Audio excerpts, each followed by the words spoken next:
Пайғамбар екінші бір хадисі бар. Тозақтың есігі қазір жабық тұр, бауырлар. Ешкім жәннатта емес, ешкім тозақта емес. Ертең тозақтың есіктері ашылған кезде ең бірінші 3 адам кіреді деді пайғамбар. Тозаққа 3 адам лақтырылады деді. Соның біріншісі мынау байлар. Мына бай. Алла Тағала сұрайды екен. Алланың әділдігін қараңыздаршы. Алла ешкімнен сұрамастан бірден тозаққа лақтырып жіберуге де болады. Бірақ Алла Субхана ва Тағала сұрайды екен. Мен саған байлықты бердім, қайда жұмсадың? Ол бай айтады екен, мен сенің разылығың үшін мешіт соқтым, медресе соқтым, больница соқтым, көше жасап бердім, көп қайырлық жасадым, дұрыс жасадым. Бірақ мен үшін болған жоқ қой оның бәрі. Жомарт бай деп айтышсын, адамдар мақтасын сені, қолы ашық екен, жомарт адам екен деп айтсын деп істедің ғой соның бәрін. Алла біледі ғой бәрін. Енді саған менің алдымда ешқандай жақсы орын жоқ деп тозаққа соны бірінші лақтырады деді. Қараңыздар, істеген амал жақсы, бірақ ол харамға жұмыс істемеген. Тек қана қайырымдылық жасаған бай екен мынау. Бірақ ниет қандай болған? Адамдар мақтаса екен, адамдар көрсе екен мені. Ой, пәленшенің баласы ғой мынау.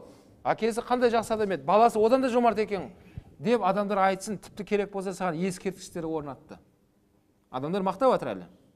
Бірақ Алланың алдында ешқандай дәреже жоқ, Құдай сақтасын, дәреже жоқ деді. Екінші, батыр адамды лақтырады тозаққа. Оны лақтырмай тұрып та сұрайды екен.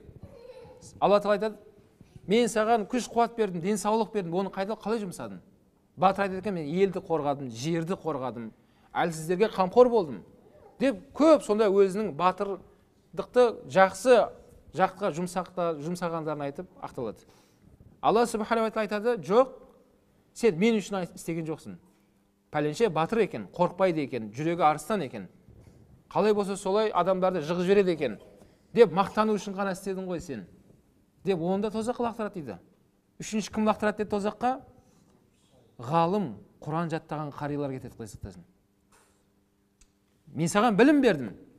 Сен оны қайда жұмсады десе, ұстаздар айтады екен сол жерде, Алла, мен сенің жолыңда дінге қызмет еттім, адамдарға білім үйреттім, адамдар алдына шығып хатымға Құран оқыдым. Алла Тағала айтады екен, жоқ, сен мен үшін істеген жоқсың оны.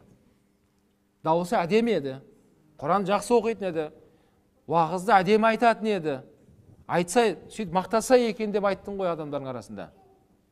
Деп оған да жәннатта орын жоқ екен, оны тозаққа лақтырады пайғамбар алейхиссалам. Қараңыздар,